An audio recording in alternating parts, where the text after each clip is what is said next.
ഞാൻ അങ്ങനെ എക്സ്പെക്ടേഷൻ വെക്കാറില്ല യൂഷ്വലി. കാരണം ഇതിനു മുമ്പ് ഞാൻ എന്താ പറയാ എക്സ്പെക്ട് ചെയ്ത കുറച്ച് പാട്ടുകളുണ്ടായിരുന്നു. അപ്പൊ ആ സമയത്തൊന്നും കിട്ടിയിരുന്നില്ല. പക്ഷെ അതിന് കുഴപ്പമില്ല, നമുക്ക് എല്ലാത്തിനും ഒരു ടൈമുണ്ട്.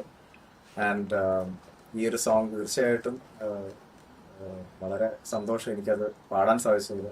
കിളിയ എന്ന് പറഞ്ഞ പാട്ട് അതിന്റെ സംവിധായകൻ എന്റെ സുഹൃത്ത് ജിതിൻ ലാലിന് ആദ്യം നന്ദി പറയുന്നു. AR-ന്റെ ഡയറക്ടർ, അതുപോലെ എന്റെ music director Dibu Ninan Thomas, lyricist Manu Manjith, എന്റെ കൂടെ പാടിയ അനില രാജു, അതുപോലെ ഇതിൽ ഈ പാട്ടിൽ വർക്ക് ചെയ്ത എല്ലാ മ്യൂസീഷ്യൻസും, പിന്നെ എന്റെ കുടുംബം, എന്റെ ഗുരുക്കന്മാര്. പിന്നെ ഈ അവാർഡ് ആദ്യമായിട്ട് എന്താ പറയാ കിട്ടുന്നതിന്റെ ഒരു ആയിട്ടുള്ളൊരു ടെൻഷനും എല്ലാം ഉണ്ട്. ഞാൻ എക്സ്പെക്ട് ചെയ്തില്ല ഒരിക്കലും. ഞങ്ങൾ കുറച്ച് കൂട്ടുകാരൊക്കെ ഉണ്ട്, എല്ലാ ഫ്രണ്ട്സൊക്കെ ഉണ്ട്, പിന്നെ എൻ്റെ ഭാര്യ ഗാഥ. എല്ലാവർക്കും നന്ദി. ഈ അവാർഡ് ഞാൻ എൻ്റെ അച്ഛന് സമർപ്പിക്കുന്നു. എൻ്റെ ആദ്യത്തെ ഗുരുവാണ് അച്ഛൻ. അച്ഛനുള്ള അവാർഡാണ്.